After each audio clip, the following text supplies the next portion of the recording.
Good morning everyone. Thank you very much for joining us early-ish on a Monday morning. Really pleased to have so many of you in the room with us. Also really want to welcome everyone that is joining us online today.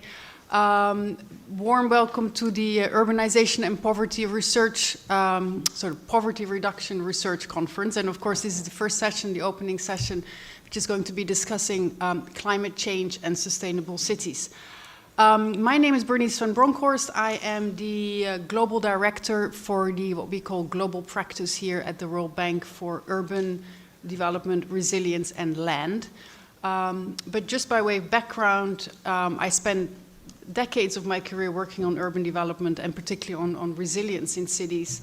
But the last 4 years, I was actually the Global Director for climate change at the World Bank. So back in the urban practice, but this session is sort of the perfect place for me to come because it sort of brings together both the urban and the climate change agendas. So we have a distinguished panel here this morning, both a mix of policymakers and academics. We're still waiting for one of our mayors, Manuel de Araújo from Mozambique, who is finding his way. Hopefully he can find his way into the room shortly. But I think we'll start in any case because we only have limited time and we have so many wonderful people here. We want to get the discussion going. As opening remarks from the World Bank side, I know the agenda had said that we would have the Senior Vice President for Development Economics and Research, Indermit Gill. Unfortunately, he is traveling and was unable to make it to a reliable internet connection to join us virtually. So instead, we have Aart Kraay, who's the director for, I think, strategy and operations. Am I right? Director of Development Policy. Oh, Director of Development Policy. There you go. In DEC at the World Bank. So Aart, over to you to give some opening remarks. Thank you. Thanks very much, Bernice, for the introduction. And yes, I'm here standing in for Indermit, who couldn't make it. Unlike Bernice, I can't claim a long-standing background or expertise in the topics of this conference, but it makes it all the more interesting to be here since I'll learn stuff. So I'd like to welcome everyone to the 7th Urbanization and Poverty Reduction Research Conference. I want to say a few words about sort of the rationale for why we're having this conference here at the bank. I don't think this audience needs much persuasion that urbanization is a very important process and plays a key role also in structural transformation, productivity increases, and economic growth across countries. Urbanization is an ongoing trend. By now, the world is more than 50% urban. And by 2050, I think the World Bank estimates that 70% of the world's population will live in cities. And cities account for something like 80% of economic activity. So it's clear that urbanization is important, and urban policies are going to be very important for the realization of development objectives of governments. Better understanding the role of cities in the process of economic development is going to be crucial also for the World Bank to fulfill its mission as a development agency. The World Bank has an important convening role and also an important role as a provider of knowledge, public goods. And having that sort of knowledge and expertise is a prerequisite for being able to give sound policy advice in this important area. It's also very important to foster strong links with academia, as the World Bank has always done in advancing its research agenda. It's that dialogue between researchers and policymakers that really is a comparative advantage of both what this conference can bring and what the World Bank can bring to this topic. We're also particularly happy to have the partnership with George Washington University and with the International Growth Center for this conference. So this conference series started almost a decade ago, and at which time there was much less research on urban issues in developing economies in particular. In the initial iterations of this conference, we were only able to attract sort of a handful of experts because, well, that was the expertise that was out there at the time. Over the past decade, interest in these issues has really strongly picked up. both from the academic side and also from the policy side. The World Bank has sort of very active policy engagement in these areas. We've had reports like the 2009 World Development Report on Economic Geography, for example, in which urbanizations played a very big, in which urbanization was a very important theme. Another factor behind the sort of surge in interest in this topic is the availability of new and novel data, both microdata, satellite imagery data, various other forms of big data. I mean, the fact that we can measure not just where buildings are, but how tall they are from space is really cool. I'm looking at you, Remy, and others who have worked on this. And having, that sort of rich new forms of data and the tools to use it to address policy questions has been a very exciting part of the urbanization agenda. So this edition of the conference focuses on one of the most pressing challenges that's facing cities today, which is climate change. Climate change is exposing cities to extreme weather events and a wide variety of other slower moving stresses. But, cities are not just sort of victims of climate change, they're also contributors to climate change through the policy choices that cities make in terms of energy efficient standards, urban design, transport, all of those things are going to have very, very significant implications for climate change. If cities are poorly managed, the downsides of density are going to exacerbate emissions, and climatic shocks may reduce opportunities for livelihoods and city productivity. So figuring out how to make cities green is a high policy priority, and it's also the theme of this conference. So I'm a firm believer that people who speak from talking points should speak as little as possible. So I'll just wrap up by saying that it's a real pleasure to be able to welcome everybody here. And it's a real pleasure that the World Bank can play a role in fostering dialogue and discussion on these important questions. So looking forward to a very successful conference. And with that, I'll turn back to Bernice. Thank you, Aart. Thank you for these opening remarks at the last minute. Thank you for jumping in. It's now my great pleasure to introduce Alyssa Ayres, who is the Dean of the Elliott School of International Affairs at the George Washington University.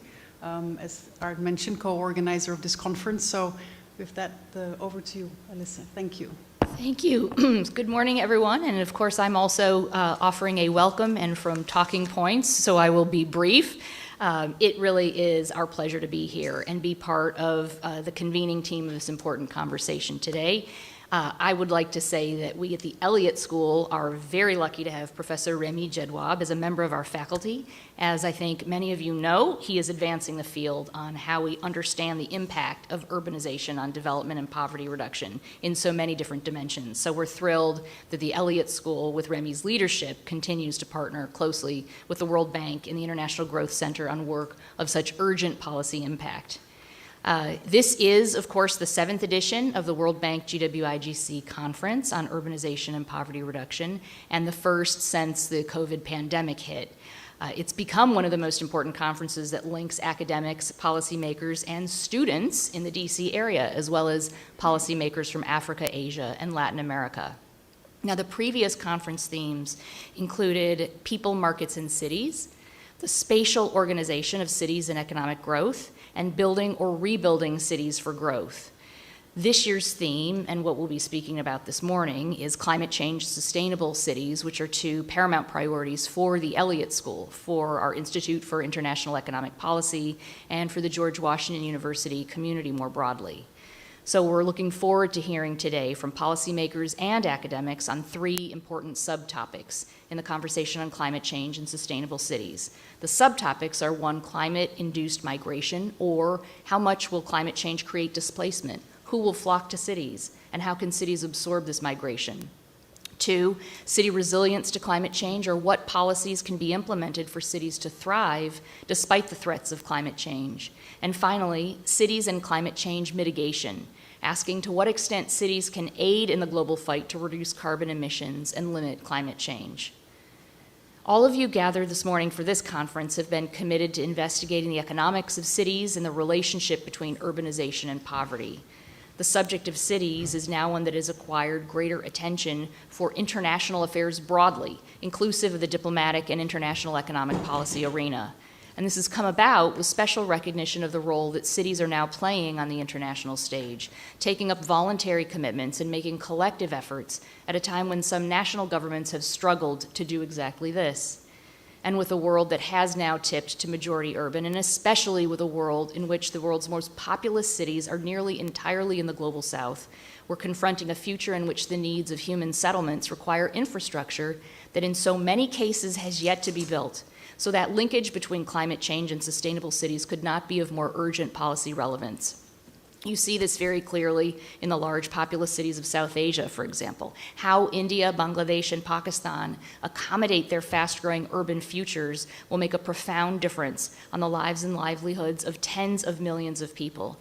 But of course, you can replicate this question for countries across Africa, and we have a policy-relevant action agenda that is central to the growth of two enormously important regions shaping this century. So national governments and the diplomatic and broader foreign policy agenda must now factor in attention to urban development and climate change as part of what any governance coordination and assistance strategy, whether bilateral or multilateral, has to contend with in the years ahead.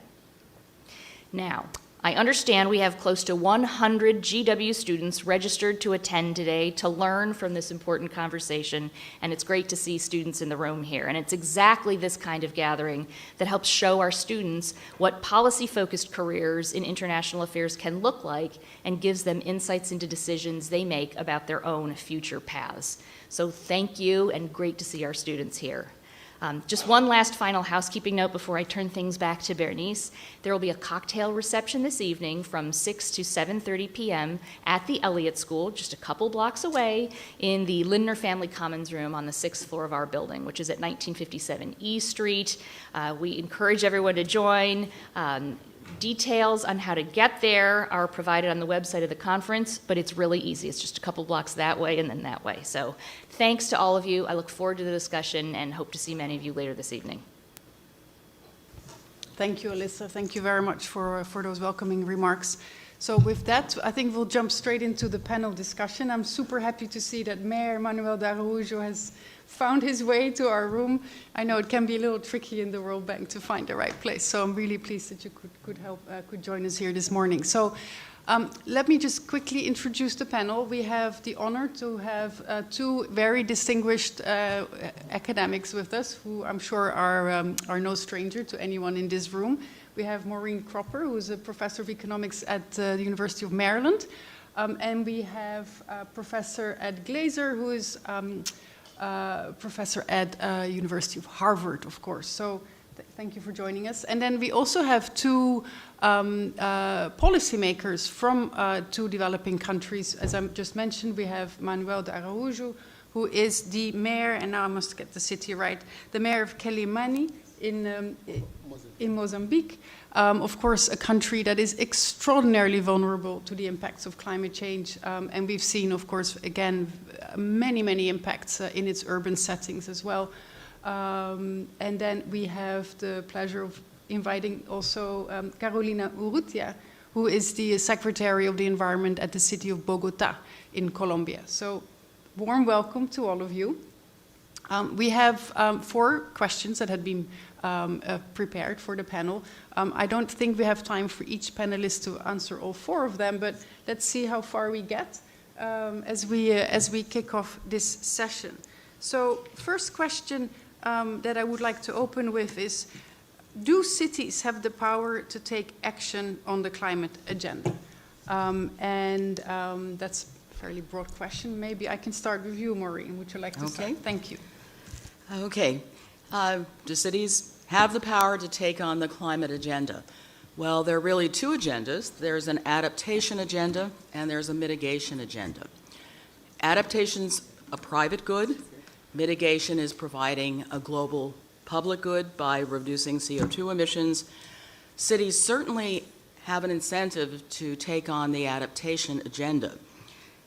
Many of the decisions that have to be made for adaptation, improving stormwater control, trying to plant trees to deal with the urban heat island effect, these are city level decisions, and it's also the case, that these decisions are going to be made at the city level. The question is, do cities really have the technical capacity and the fiscal capacity to pursue the adaptation agenda? So there are organizations like the C40 Climate Leadership Group, which was founded in 2005 with support from Michael Bloomberg. It is a group that now consists of 96 cities that produce over 20% of the world's GDP and contain over 8% of the world's population. And this group exists to help cities formulate adaptation and mitigation plans. I'm going to use the example of Mumbai, India, which joined the group in 2020 and issued its climate impact plan in 2022. So there are two parts to this plan. I mean, not surprisingly, given the flooding that occurs every summer with monsoons in Mumbai, a cornerstone of the plan is urban flooding and water resources management. The goal is to reduce waterlogging, flooding, landslides that occur, and really create huge problems for the 40+% of the city that lives in slums. The plan consists of movements to improve stormwater drainage, which is pretty good in the southern part of Mumbai, but not in the north, to improve the volume of sewage collected and treated, also to improve land use policies in the city, where, to be frank, a lack of urban planning has really created a lot of surface runoff during flooding events, and there's an important issue here of improving access to water and sanitation in informal settlements. There's also another part of the adaptation plan that deals with urban greening. Temperatures in Mumbai have gone up by about 1/4 degree centigrade each decade starting in the 1970s, so this will involve tree planting, which also will help to absorb carbon when trees are planted. The more difficult agenda, I think, really is the mitigation agenda. So 75% of Mumbai's greenhouse gas emissions come from electricity, and that is electricity that's being generated by coal. And buildings are the largest consumers of this electricity. So, the plan says they have a desire to reduce reliance on coal, but they don't really have a plan for doing this going forward. There also are no building energy efficiency standards that have been set at the city level, and as most of you here know, the floor area ratios standards in Mumbai, which have kept buildings down, literally, are a problem, although they have been recently relaxed. The other part of their mitigation strategy has to do with sustainable transport. 20% of the greenhouse gas emissions in Mumbai come from transport. Now, Mumbai is a city which, very fortunately, has a well-developed public transit system based on rail. However, if you look at the last 15 years, what's been happening is people get richer, they buy two-wheelers and four-wheelers, and now 35% of all commute trips are made in private vehicles. So the city needs to keep people back onto public transit. This year, by the end of the year, 100 kilometers of metro will be added to the rail system. So the city's concerned about this, but again, if this is going to deal with climate change, it has to be clean, green electricity that is powering the metro and the rails. So I'll just end by saying that the adaptation agenda may be in ways easier to deal with at the city level than the mitigation agenda, although there are steps that could be taken. But I think that we will be talking exactly about what should be done in terms of mitigation at the national level versus the city level. So I'll stop right here. Thank you, Maureen. Interesting. I'm not entirely sure that I would fully agree that adaptation is easier than mitigation. I think as the climate is warming. We're not quite prepared for Easier for cities to deal with the sea mitigation. level rise Yeah. that is Yeah. going to be, very challenging for all of our coastal cities around the globe. Let me hand over to someone else who would like to. Okay, Manuel, please go ahead. Thank you. Well, thank you very, very much for inviting me, and really sorry for have arrived just on time. But first of all, I would like to say that, as we all know, the debate between adaptation and mitigation is still going on, and there is no consensus which one should be, as it was just mentioned here. So coming from the global south, of course, most of the times we do prioritize adaptation for obvious reasons, which I'm not going to mention here. But going straight to your question, I think that it's very difficult to talk in the name of all cities, because we know the northern cities have got certain kind of priorities and realities, and the global south. But even within the global south, there are differences. And in Africa, for example, last week I was in Cape Town at a mayoral meeting to build capacity of mayors in Africa, which is called AMALI.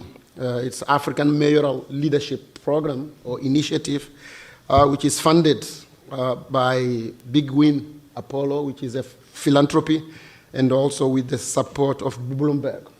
And at that meeting, we found out, for example, that there are different kinds of mayors.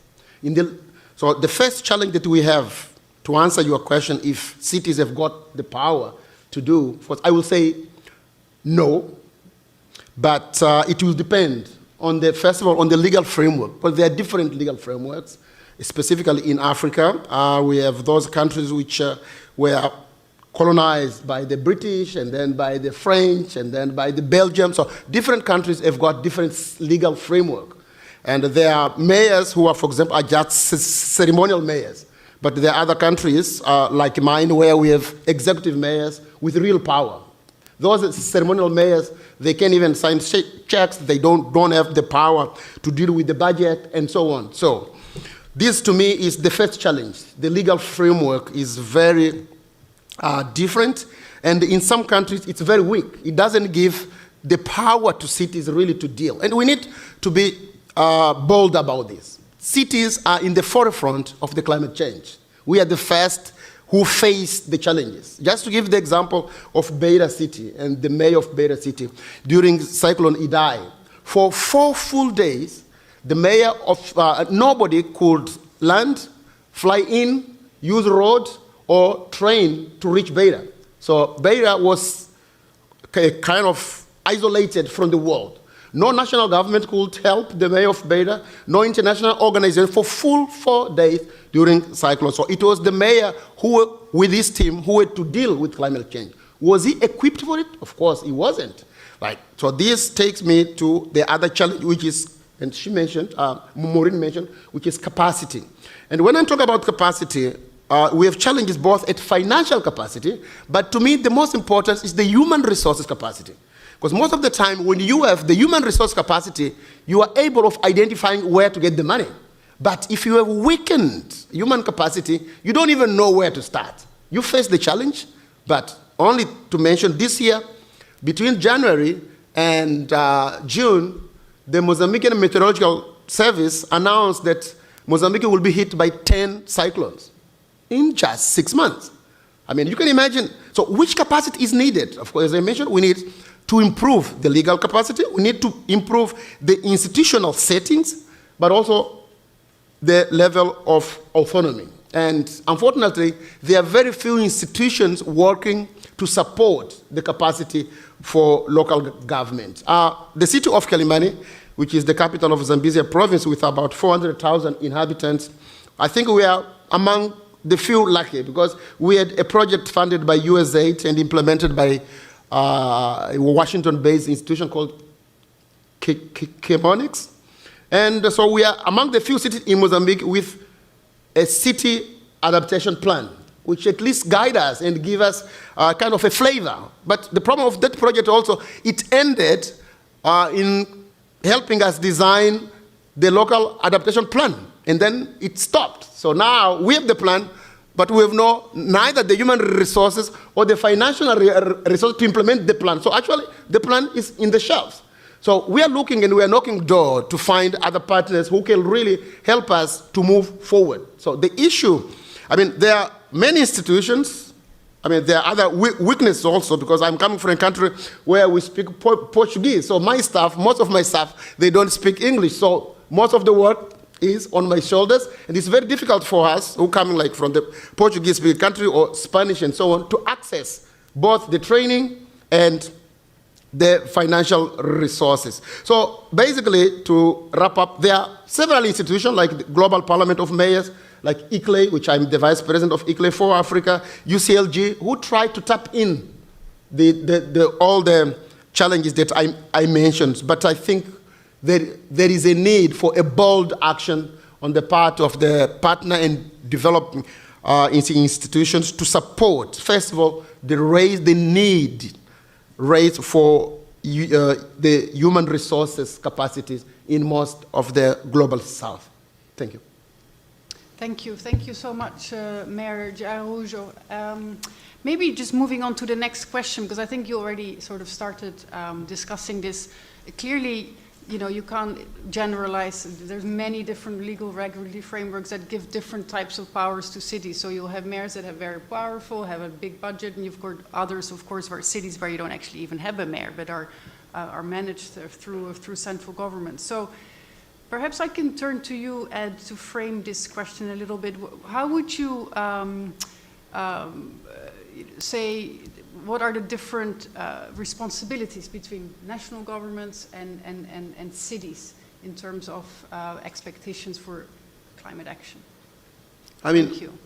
So I'm going to ask Ed first, and then I'll turn back to you, Manuel. Thank you. Thank you. It's great to be here. Again, on our, I guess, a seventh time for this. I think Maureen really started this off in terms of what we have in terms of the right incentives, what do we have in terms of the right capacity. Anything that involves the adaptation level really should be thought of at a national or best international level, right?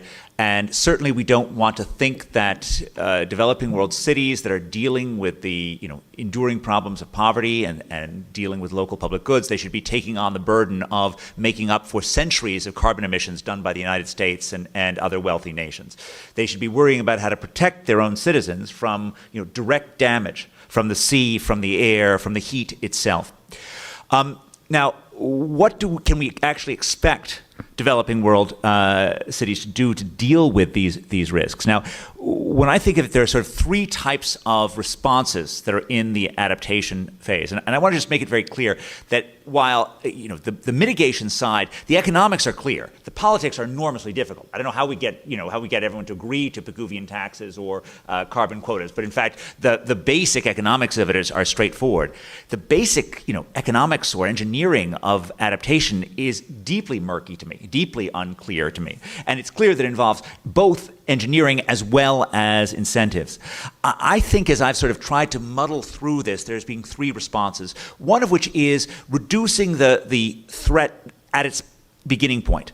So this involves either things like seawalls or large-scale climate interventions on a sort of science fiction level. I am certain that no city government should be doing some sort of intervention on that level. I'm not sure anyone should, but that's a sort of very large-scale thing. There's also, at the reverse side, there's protecting the individual.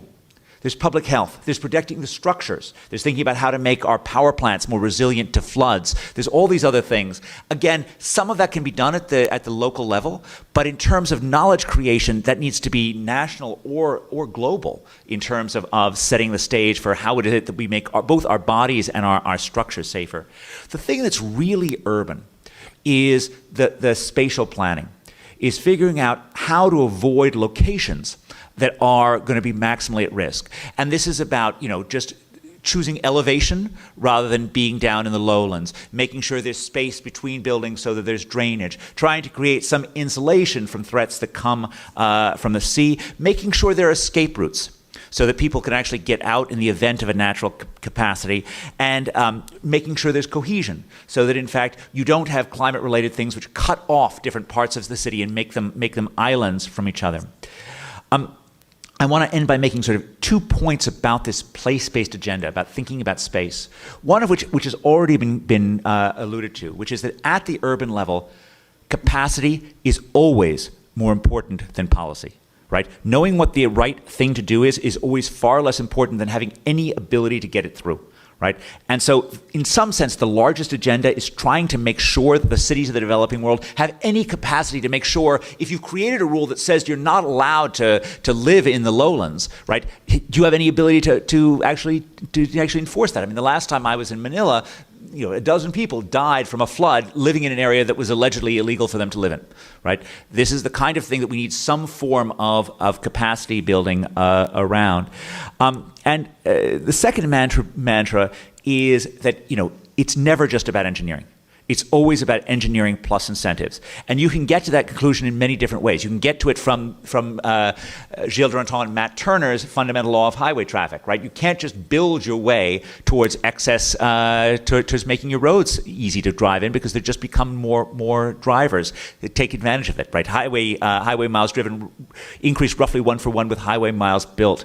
You can get there if you think about the issue of building the Croton Aqueduct in New York City in 1842, where for 25 years the city continued to have cholera outbreaks because people didn't connect to the sewers. They didn't connect to the aqueduct. Same last mile problem that we see in sub-Saharan Africa today, where we build water mains, but then people don't connect to it because it's still expensive. Until you solve those incentive problems, you're not actually going to do this. So I want to just end by making sort of the meta point about this, which is that making the cities of the developing world livable and safe is one of the great vocations of the 21st century. And I know of no problem that is thornier, that is less clear to me, than the problem of climate change adaptation. And so I just want to, tell the organizers how glad I am to be part of this. We know the right questions. Unfortunately, we still are very far from knowing what the right answers are. So thank you. Thank you, Ed. Super helpful.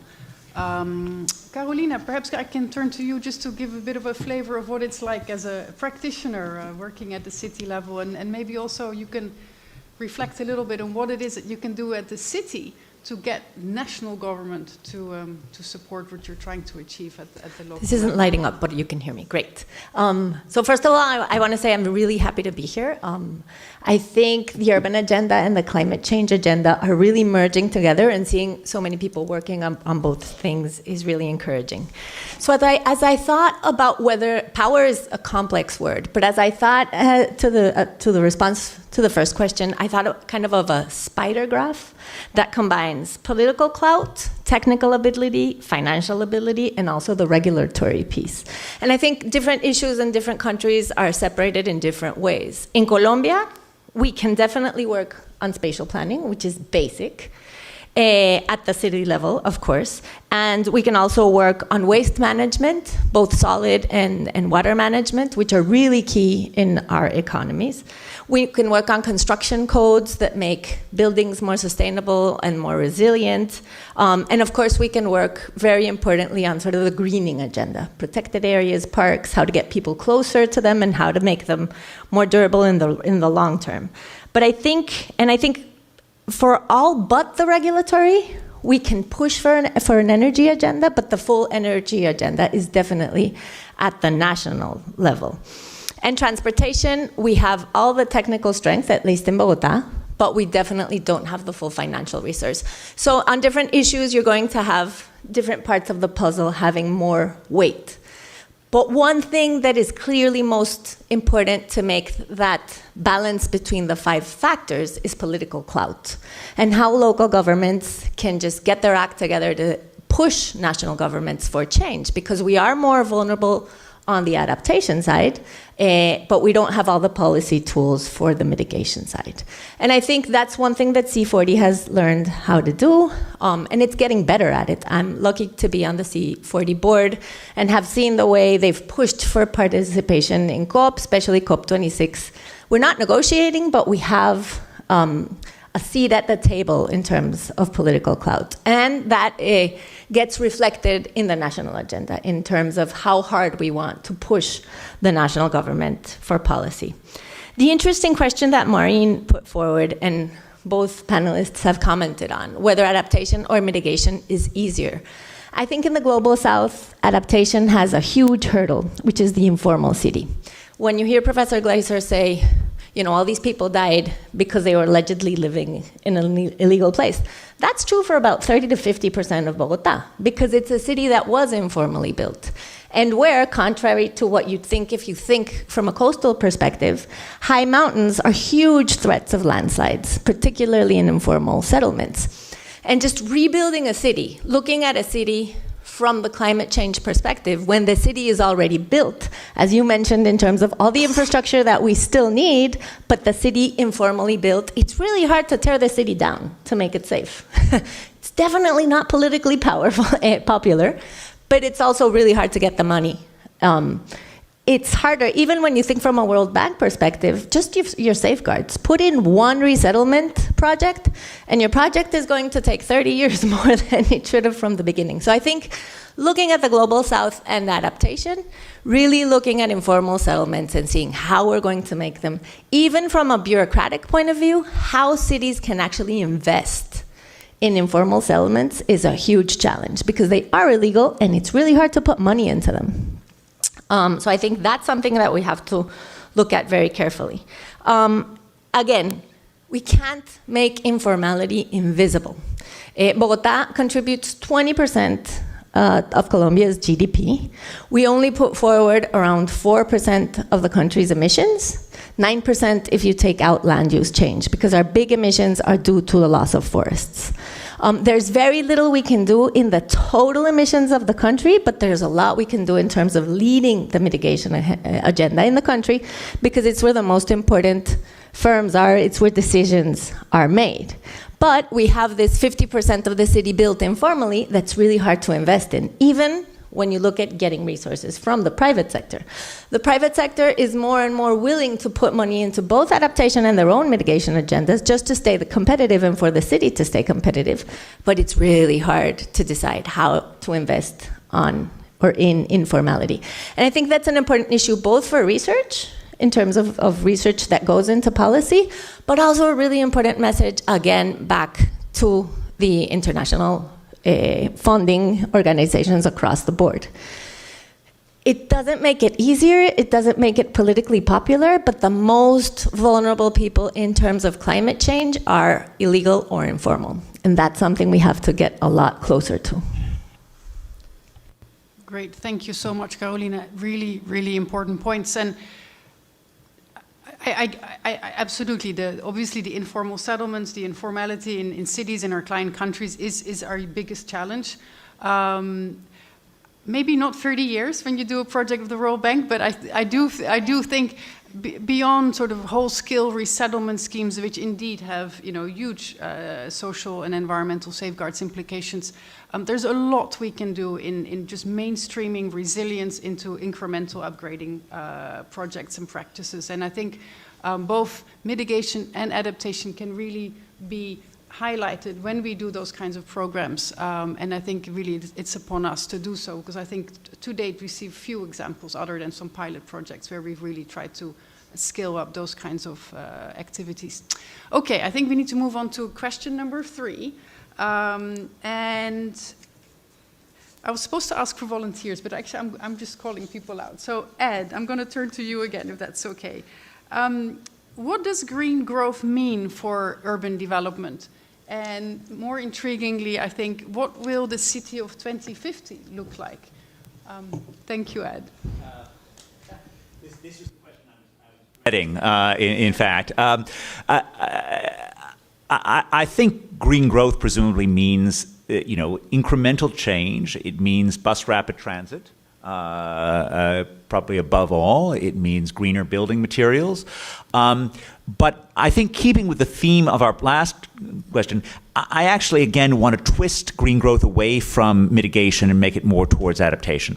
So think about green not as being reducing the carbon emissions per se, but as making sure that it's green with grass rather than green with seawater covering it, or green with some other form of natural disaster. And so I think the city of 2050 just needs to look like a far more protected space that is far less likely to lead to heat or other climate-related deaths. And so in some sense, this means thinking much less of traditional smart city technology-related solutions to things, and thinking much more about what we know about things that can actually protect cities from climate-related shocks of various forms.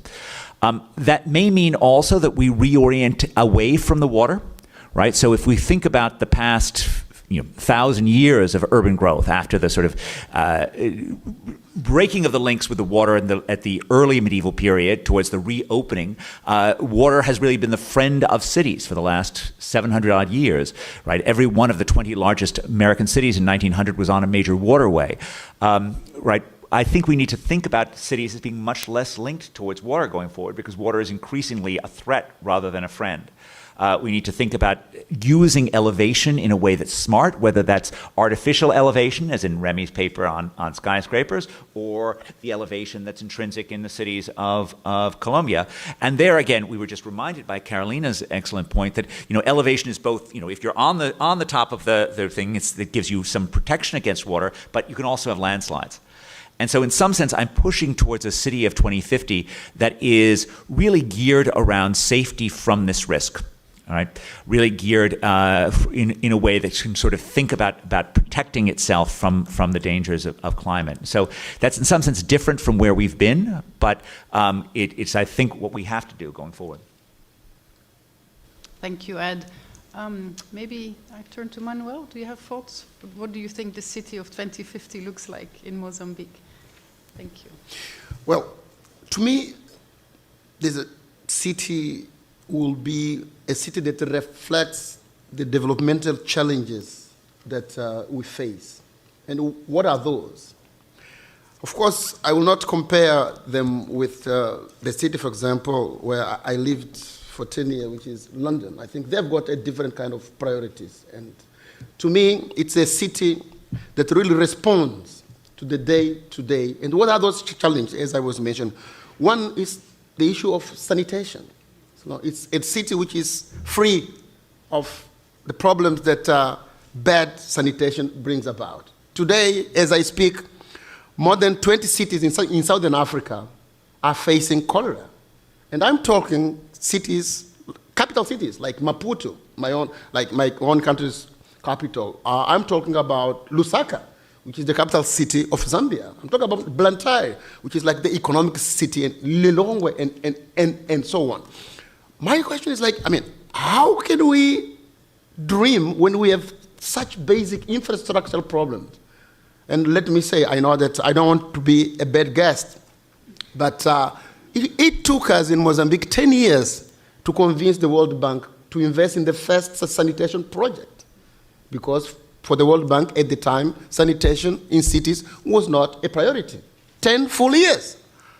Only last year, that's when, and you know the bureaucratic, from the time it's agreed, then for implementation, it takes another 3 years. So only last year, 2022, the World Bank, for the first time, disinvest resources to cities in Mozambique to deal with sanitation. And my point is, how can you talk about doing business when you have got issues like cholera? How many investors can you bring in when you have outbreaks of cholera, of malaria, and stuff? So, to me, as Edward mentioned, is the city in 2050 in Africa, to me, it will be a city, of course, as he said, safe from risk. But the question then is, what are the risks that we do face? And the second, as I mentioned, is a city which is able of transforming its challenges into opportunities. Because, it's true that we face lots of challenges, but I think those challenges can also be transformed into opportunities. My own city it's a coastal city we have like a forest of mangroves, but that mangrove is being every single day depleted. While I'm trying to mobilize the citizens of my city to save the mangrove because they are the first line of defense against erosion, the citizens of my city, once they asked me, they were like, Mayor, why are you so worried with the mangroves instead of being worried about our livelihood? And one of them asked me, said, do mangroves vote? My question, it was really like a challenging question, but I had said, no, I'm not going to leave this meeting without showing him that, yes, do mangroves vote? Of course, they don't vote on the ballots, but they're important for their own livelihood. Because if they cut the mangroves, because they use it to build their own houses, but also they use mangroves for cooking.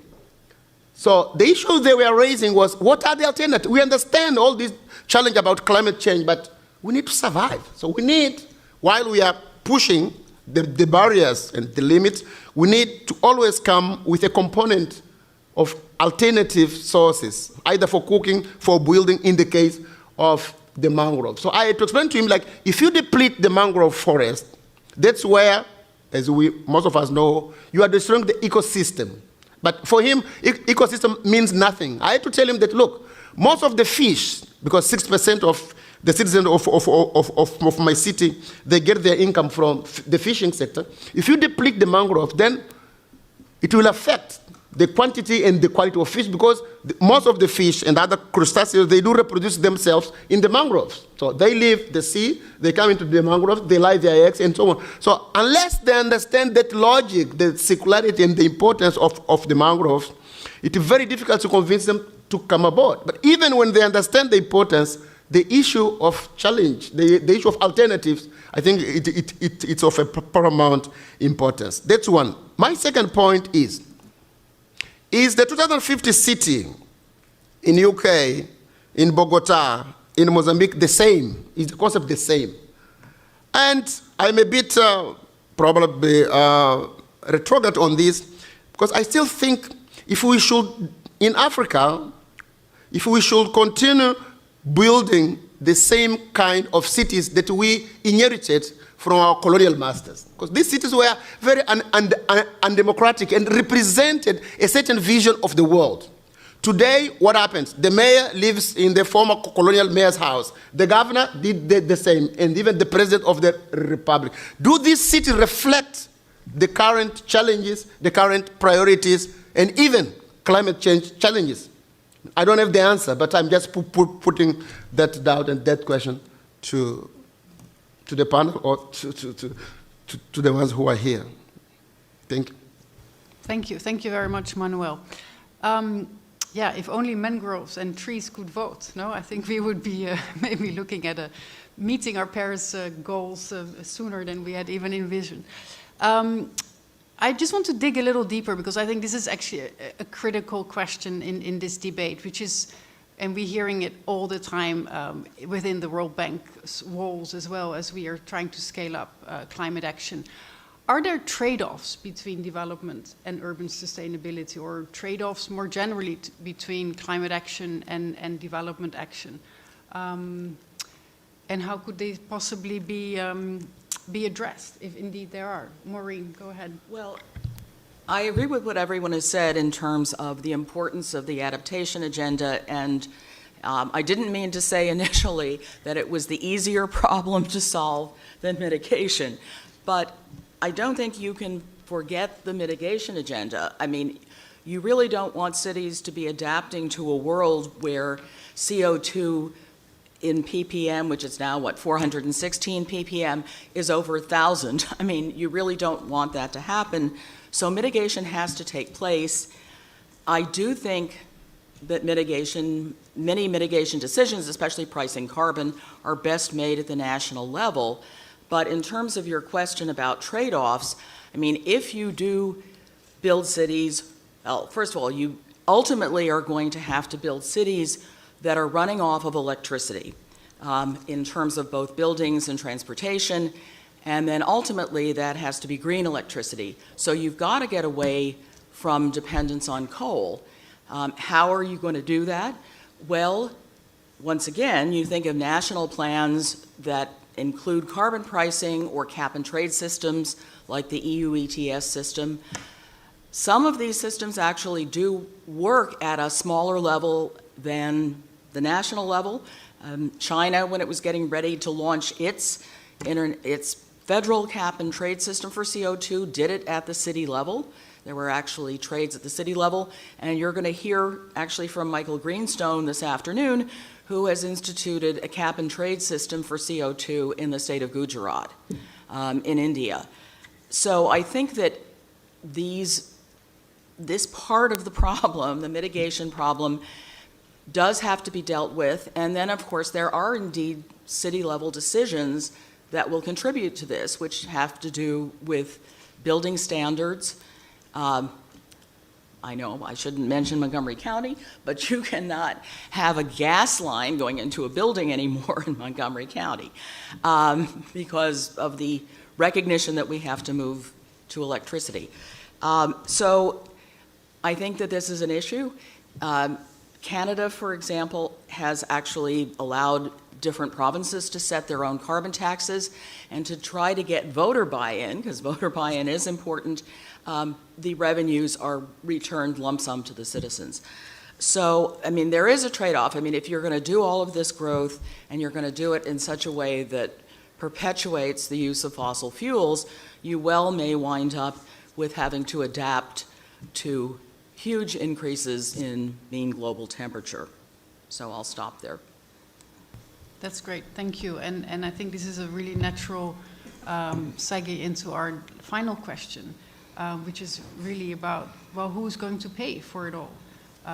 You've mentioned carbon prices, et cetera, so there's a way, of course, of raising revenue through some mitigation actions, but there's obviously all kinds of estimates out there, trillions of dollars that are needed, both on the mitigation and on the adaptation side, to adapt cities to climate change. So maybe, Carolina, you want to go? I can see you're looking into this. Who should pay? Everyone. It's a lot of money that we're going to need. And I think we put a scheme of carbon taxes in Colombia in. We set it really low, and it's really hard to hike it up once you set it really low. So I think one of the main things is you have to get the carbon pricing right from the first stage. Otherwise, you're going to get a lot of political resistance to changing the numbers. If you're going to go forward and put in the political fight in Congress to do carbon taxes, try to go as far as you can possibly go without ruining the initial proposal.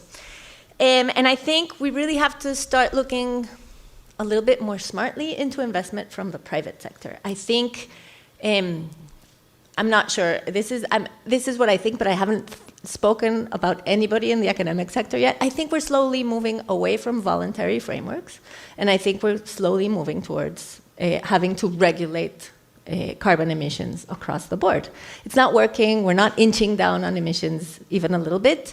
And I think how we design it and how we get it together at the global sector has to take the knowledge we have from the past 30 years and the failures of Kyoto and to set it up, because it's going to be hard for a single city or a single country to put forward the correct regulatory framework, but it's going to have to be done. I'm not seeing any alternative. So when we think about how we're going to finance it, I think it has to go through making the private sector pay a lot harder for just polluting and emitting across the board. And it sounds scary, but I think nothing else has worked, so we have to move quickly.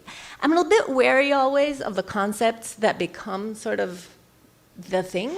I'm a little bit nervous about green growth and nature-based solutions, because it seems like everybody's kind of pushing them into their projects. I came a bright-eyed young professional 20 years ago to the World Bank, and everything was sustainable development and mainstreaming, and now we're talking about green growth. And I think we just have to stick to the basics of what we have to do. I do see cities, even though we're not going to be the same city, there's no such thing as the city. I do think we're going to be cities that are small, more compact, and that makes more space for greening areas. We can't keep sprawling. And sprawling goes to the transportation system. And what's beautiful about working on climate change and transportation is that it makes sense on a social level, it makes sense on health issues, and it makes sense on climate change. So clean transportation, I think, is the big bet for the Global South, is still, which is kind of shocking. It was the big investment of the 80s, it's the big investment of the 90s, and even if people are getting tired of it, slowly inching away from the car is the policy that we're going to see over a few years. So how to manage that is hard, because people are really tired about hearing about us taking away their cars or taxing their cars. People really love their cars. This is something I've discovered in the city government. People really, really have a passion for their cars. When you talk about redistributing public space, and you talk, in Bogotá, for example, only 18% of trips are done by car every day. Everything else is public transport, and yet 85% of public space is devoted to cars. It still feels like cars are a privilege that we should be able to aspire to, and that we should be able to have. Redistributing public space is not as popular as redistributing wealth, and we have to realize that space is as important as wealth.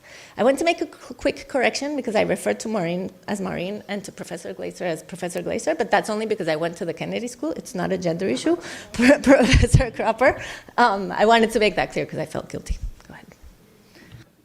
Thank you, Carolina. Anyone else has thoughts on who should pay? Well,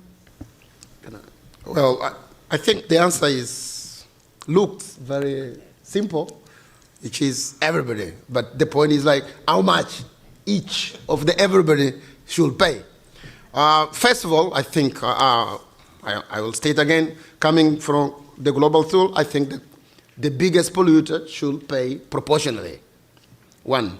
Second, I think, of course, governments need to take their game up, but also we, as Carolyn mentioned, the private sector. And what I've been witnessing, and last year I attended both COPs, like both the COP 27 in Sharm el-Sheikh and COP 15 on biodiversity in Montreal. And what I noticed is that it looks that the private sector is not yet on board. And in Sharm el-Sheikh, I even saw the big players on the private sector are attending the COP kind of disguised. I think we need to bring them on board officially, not in a disguised form, because they are also like one of the biggest polluters. But also, if they change their approach, like the oil companies and others, I think that we will be closer to the climate goals that have been set. So I think that it's of a paramount importance that we include them, we bring them on board. In discussions like this, we need to have the private sector so that we hear their fears, their perspectives, but also they hear our fears and our perspective. I think there is a lack of dialogue. And it's very difficult, if you don't bring them at the onset, it's very difficult when we take the bill, say, look, you pay, when they are not part of the process. So we need to democratize and open more the space to include the private sector, if we expect them to participate in the paying. Of course, we are not saying, the fact that I'm saying that the North should, I'm not saying that the South should not. I think that the South should also pay, but I think the word proportional should be taken into account. Thank you. Thank you, Manuel. Ed. Thank you. So I strongly agree with the view that, ethically, the North should be on the hook for this, and as much as we can get the North to pay for it, that's great. From an efficiency point of view, we know a number of the taxes that should be in place. We know that we want carbon taxes. We know we almost assuredly want congestion taxes on top of this to deal with urban vehicles. But for paying for whatever investments need to be made at the city level, probably we want to continue to think about, the idea of Henry George 150 years ago, and we want something like a land tax. And now I want to throw in what I think of as being sort of the central complexity for me of a land tax in the mid-21st century, which is when everything that I was talking about in terms of location of things within cities, elevation, space for drainage, all of that's fundamentally about externalities. It's fundamentally about externalities across, different places, about what happens when you locate different people and different businesses. This is both the externality that is actually coming from when a poor individual endangers their life or endangers their children's life. And I think we typically think that we want to get them to, we want to put policies in place that would in some sense get them to care more about their own safety than they might naturally do. But then, of course, there are also the externalities which come from my location making it more difficult for the water to drain and protect your location. And so that creates this very complicated web of interlocking interactions between different locations, which is really incredibly hard. And you can get at this with something like, you could write down some kind of version of a Heblich, Redding, and Sturm model where we have all of the pieces of the city working together, where we've modeled all the ways in which transportation and various climate risks interact. And then we could think about what would we do if we were a central planner implementing that. But in fact, that's not how cities work, certainly not in the developing world. It's not as if there's a single mayor who can sit down and say, this is where I'm going to put all the activities. We need to figure out what the private sector is going to do, and then ideally lean against that in some way that gets the private sector to internalize things through, again, smart land taxes. And I'm not saying this in a sense that thinking that I actually know what those taxes should be, right? I don't. And we as economists have underinvested in that. But this is where we need to be. We need to be about not thinking that we're going to get this from a central planning perspective and we're going to say exactly what should go in what neighborhood. We need to actually think about what are the right ways to get the people who actually build cities, the private sector individuals who build the factories, who build the apartment buildings, to internalize some of the climate change externalities, which are not just how much carbon they emit, but also what are the risks at the hyper-local level that their building creates. Thank you, Ed. I really just want to second what you just said. I think in my own experience working with many developing country clients, there's often this notion that, we need climate finance, we need concessional climate finance coming from some bucket somewhere. Obviously, if the notion of ethically, the polluter pays, the North needs to pay. Truth is that we can't wait. There isn't enough of it, and we can't wait to take climate action today. So I really believe we need to keep pushing, private sector participation, absolutely. It's certainly, a nut that the World Bank hasn't cracked yet. But secondly, we need to really, really, really ensure that every single penny a city spends, every single penny a national government spends, mainstreams climate change. So, both it's make sure it's sustainable, it's resilient, it's green. So if you do a public transport project, make sure it's, we do them all the time. Every city is doing public transport projects. Just when you do them, make sure that they're green and sustainable and resilient. So there's a lot we can do without these trillions of dollars necessarily flowing to our most needed clients tomorrow. Okay, I think we have now about 10 minutes for questions and answers. We've covered the set questions. Anyone is interested, raise your hands. Yes, please come forward. Please, can you get to the mic? Grateful if you could also just let us know who you are and where you're from. Thank you. And if it's a question to the panel or whether you would like to ask one of the panelists specifically. Thank you. Hello? Yeah, it's working. Hi.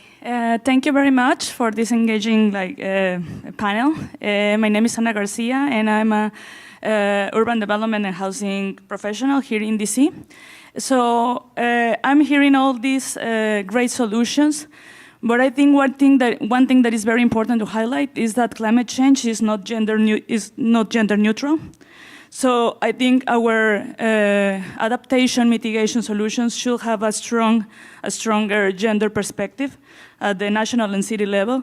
So my question is, for the academics and government officials, what solutions or good practices do you see that cities should be applying with a gender perspective? Or in the case of government officials, what are the solutions that you are already applying for this objective? Thank you. And if anyone else would like to ask a question, please come forward. We can start getting ready for the next question. Carolina, go ahead on gender and perhaps inclusion more generally. We're working really hard on this, so I got excited with your question, Anna. Thank you. As I was mentioning, Bogotá is 50% informal, and that's not only in terms of settlement, but it's also in terms of the economy in general. And what happens in an informal economy, such as of most of the ones in the global south, is that social security falls upon the shoulders of women. Women take care of children, women take care of we are the social security network. So what we're doing is developing a care system that puts that burden back into the city's responsibility. By spatially planning and putting in what we call care blocks across the city, where women can either take the people they take care of or have us, the city, go take care of the people they take care of in their houses, so they can just have free time. Free time to take care of themselves, free time to go back to school, free time to work out, whatever they need, to find a job, to go back and finish high school. And care blocks are at the center of the way we see women and caretakers in general finding the space that they need to face climate change or to anything else, just to be less vulnerable. And a key part of that, as I mentioned, is how we look at transportation and how we start designing transportation for women. And I'm sure many of the economists here know that, but I didn't know this until recently. Men move linearly in cities. They go to work and they go back home. Women move all over the place. They go drop off the kids, go to their moms, go to the vet, drop off the dog, go to the kid's doctor, come back. And designing Bogotá is recognized for its bus rapid transport system, but it's completely linear. And there's not many options for women to connect. So redesigning our bike lanes, redesigning how we prioritize, how we fix space for people who walk, and redesigning the bus feeding system routes so that they more accurately reflect what women need is a big part of what we're doing. It's extremely challenging because transportation is thought of linearly. It's very hard, except for bikes, which we can get to be a lot more relaxed. And that, I think, it's not strictly climate change, but it's how we take some burdens off of caretakers so that they can actually prepare and have money to adapt their houses, anything else they need. But without space and the capacity to have an income, there's no way that women are going to be less vulnerable to climate change. Well, I just wanted to add, most of the southern cities, we do have, or we take gender perspective very seriously.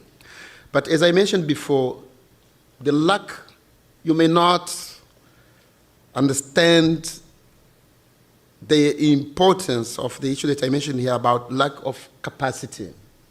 For example, my city is considered as the biking capital of Mozambique because we have more bikes than people, because each person has got 2 or 3 bikes.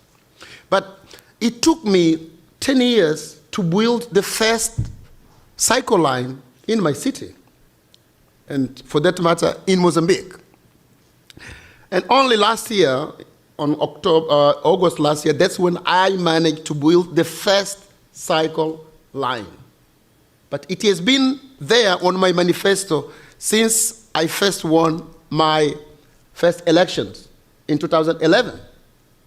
But there was no internal capacity to transform this desire into the reality. One. Second, I'm talking about human capacity.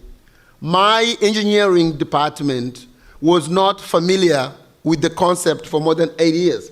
And only once when I took my counselor to one of the European countries, like, oh, Mayor, now I understand. When you meant cycle line, you meant this. Now, it's like a joke.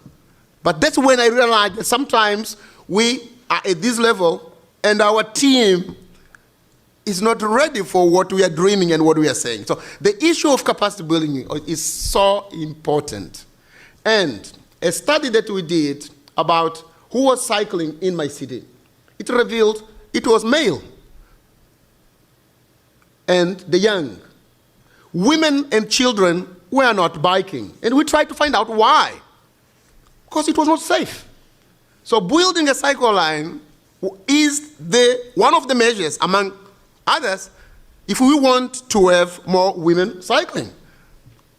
And we need to have, again, people who understand. So we were not looking only for somebody who would be able to help us to have a cycling. We needed like a mobility plan, a mobility strategy for the city to be able of gathering how women, as she said, they move in cycles. So like The mobility plan needs to reflect that challenge, because most of the times you have the money, then you build again cycle lines where in line and do not respond. Actually, in my city, because bicycles, they take people from home to the exact place where they want to go, differently from other means of transport, public transport.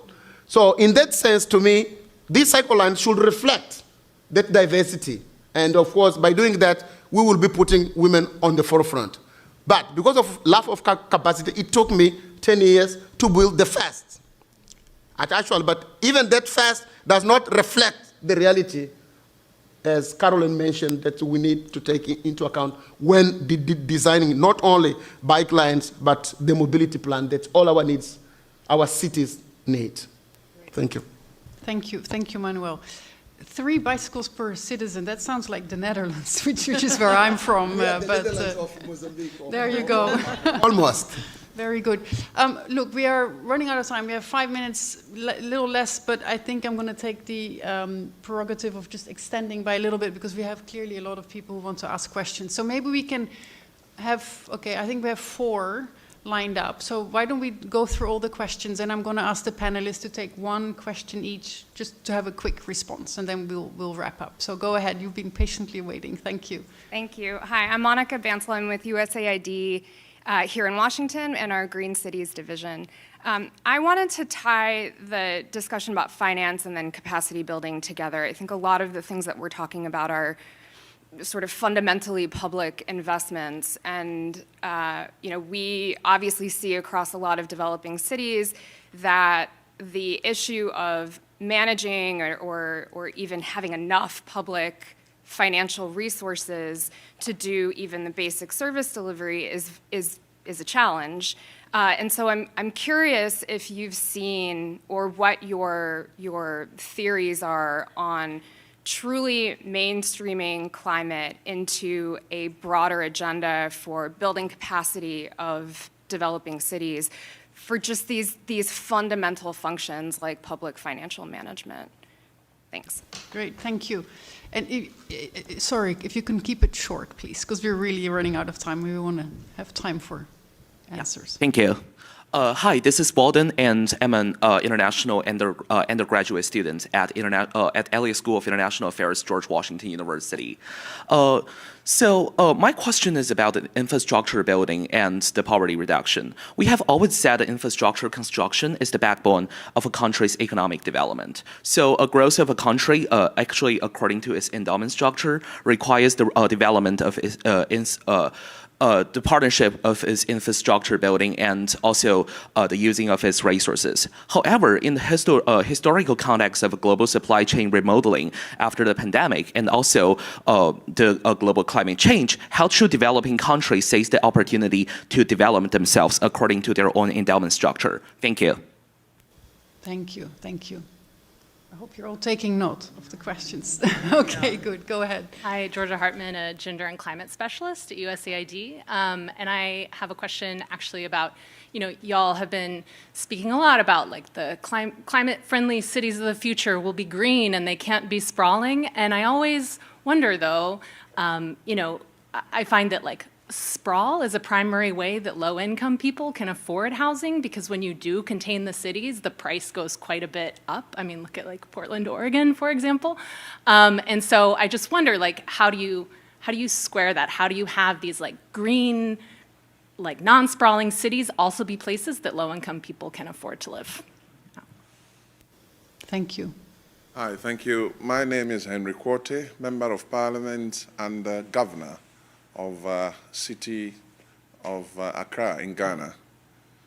Because we're pressed for time, I'm going to make it simple. But the question is, clearly there is a gap between developed countries and developing countries. So you could see that the systems are not the same. Now, at what point can the World Bank try and bridge the gap? Because obviously, most of the things happening here in developed countries do not apply in Africa, where some of us do come from. The systems are not the same. I heard him saying that, talking about riding cycles and all that. It doesn't happen in the part of the world that I come from. And so sanitation is a huge problem for us in Africa. What can be done generally to ensure that we are able to actually come up with it? Thank you very much. Thank you, and really pleased to have you with us today on the conference. And I know the World Bank has a huge program on urban resilience, no, with the city of Accra. So I'm sure we have a lot to discuss. Okay, I'm going to hand it over for the panel for final words. Maybe who wants to volunteer to go first and pick a question? Okay, I can pick. Manuel, go ahead. The question on behalf of the World Bank. Because I'm not, but an official of the World Bank. But I see that there is an opportunity here. And the opportunity comes from the realization that we need this kind of forums, of meetings, where different stakeholders do come. Because we need to listen to each other. Most of the time, we speak for ourselves. We, the cities, we speak to and for ourselves. The World Bank speaks to and to itself. We need to bring the different part, the private sector. For example, last week I was with the president of the African Development Bank at Desina. And I told him that 3 years ago, when I visited the World Bank, the urban sector at the African Development Bank had less than 5 people. The All African Development Bank with 5 people dealing with urbanization.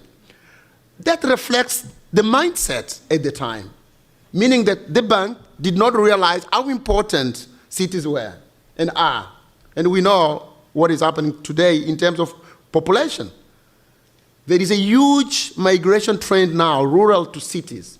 First of all, because of the failure of development of the rural areas, but also cities are like, today are the engine of growth. And so people in rural areas, if they don't realize their expectations, most of them, I'm doing a study with the Universidade Nova of Lisbon, their business school, in my city, and we found out that about 2,000 people are coming every month to my city. And nobody had mapped it. That's a challenge. It's like a time bomb.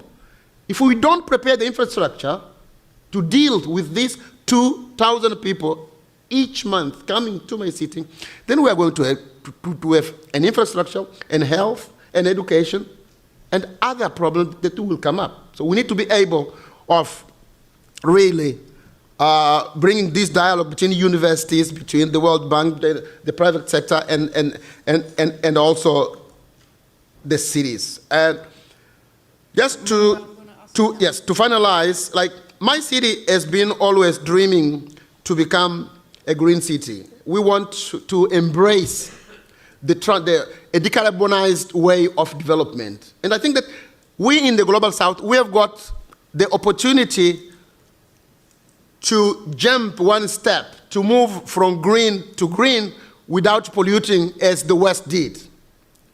But once again, we don't have the capacity, and we need that support to allow, for example, my city, we don't need to move from bicycles, where we are today, into cars, and then come back into bicycle as the Netherlands did. We can move from bicycles to bicycle, from decarbonized means of transport to decarbonized developed means of transport, like electric or gas and so on. But, as I said, we need the expertise and also the resource that we don't have. Thank you. Thank you. Thank you, Manuel. I have Ed and then Maureen. I will yield to Maureen, though, if she wants to. Okay, No, Maureen, I go was ahead. going to try to answer the sprawl question, which I think you can answer better. My answer was that you do want to densify and build upward, and you've got to deal with housing affordability through other channels, but you can say it better. No, I think that was perfect, perfect, Maureen. I mean, I think that the sprawl question emphasizes this point that, of course, there are trade-offs. The view that there aren't trade-offs here is ludicrous. There are trade-offs, and getting the economics right is non-trivial. I think in terms of all of these questions, there's sort of a common. I'm just going to pivot from the questions and sort of say that all of them point towards an agenda, and it's an agenda that has 3 legs on this stool. One of which is about technology, and in that technology, I include all of the stuff about infrastructure, and it's not not just about, what machines we should build, it's how we should do the procurement of the machines, right? We're at a world in which sort of procurement should be central to our agenda going forward, and I think it's great that the bank has been engaged in the procurement research agenda. The other side is the economics, and the question about how we densify is really one in which we're asking ourselves, how much should the effective Pigouvian tax on various forms of building be? Now, there's a separate question, which is how is it that we enforce that Pigouvian tax, right? How is it that we then, are we going to do this through regulations that make it impossible to build in certain ways? Are we going to do it through some form of a tradable permit? And, getting that economics right, that's a huge agenda for all of us, right? For all of us who are sort of in the economic research space, these questions of dealing with climate adaptation at the local level, really, we know so little and there's so much more to know. We know a lot about how cities can make things better by reducing climate emissions, by densification, by increasing your resilience to various forms of local climate shocks, by enabling us to trade around the world, but we don't really know how to make the low-lying cities of the developing world safe from cyclone, safe from flood. And then there's a third element, which is this public capacity. And I want to sort of echo that. This was the question about sort of mainstreaming climate and public capacity. I'm not sure that you build public capacity by focusing on climate first. I would guess you build public capacity by doing smaller things, by picking up the sewage, by focusing on the little things that we actually have some sense of doing, getting better at doing those things, and gradually over time we build the capacity to take on larger things. So we move from a city, that's sort of starting at a very low base to, to Colombia, which is actually pretty darn high in public capacity in any reasonable measure. In fact, relative to many U.S. states as well. It's there's a pathway towards getting there, but I don't think it starts with the hardest things. And I think of climate adaptation as being one of the hardest. It starts usually with the smaller things. Thank you, Ed. So I'm going to give the last word to Carolina. Thank you. I'm very lucky at my current post that we don't only do environmental and climate change policy, but we are the equivalent to the EPA at the local level. We are actually the environmental authority. So this thinking about how to build capacity while you build good policy, it's exceptional to be in this position, and I think it should happen more. I think in the 80s, we did a lot of institutional development, in the 90s, dividing up policy thinkers and policy actors. And I think that might have been a mistake because we're getting really fancy policies that are incredibly hard to implement. And so what you have is people losing trust in the state because you promised you were going to be able to, control pollution and clean the rivers because that's what's in the policy. But when you actually get your hands on the ground to do it, it's really hard. Quickly on green and non-sprawling, that's the challenge. And I think both experts put it forth very clearly. We just put forward our spatial plan for the next 12 years. And part of the proposal we put forward is good housing policy. And enforcement capacity, again, is a big part of that. What happened with small housing that we were putting forward in public housing in Bogotá? The fancy development companies were turning them into apartment studios for middle class and upper class students. So just being able to enforce your subsidy systems is really hard because you have to visit apartment by apartment. You have to make sure that these subsidies, because subsidies are a very good incentive scheme at the local level. And you need well-regulated mixed uses. I think ending segregation is the only way a compact city is going to work out. And people in Latin America don't really like mixed uses. They feel dangerous and they feel noisy. And a lot of effective mixed uses in the urban space go through, again, capacity to regulate noise. Noise is a big problem in cities. I didn't know that before I worked in the government. Noise and pollution are the key to being able to have mixed uses, which again make for a compact city. And the third, I'd say, is city systems, having cities be close to each other and specialize on different things so that not everybody comes into the big city, but actually movement patterns come in and out more fluently. Thank you, Carolina. Okay, at this point, I will have to, unfortunately, cut the discussion and close this session. I really want to thank Alyssa and, of course, all the support and from our colleagues at George Washington in co-organizing this, Aart, and all of our distinguished panelists. I realize that there's more questions and we could go on for another hour or so, but there's a really rich program that we are already, I guess, now 10 minutes behind. So with that, really, thanks everyone for participating. and hope that you will participate in the rest of the conference as well. So thank you again. Thank you.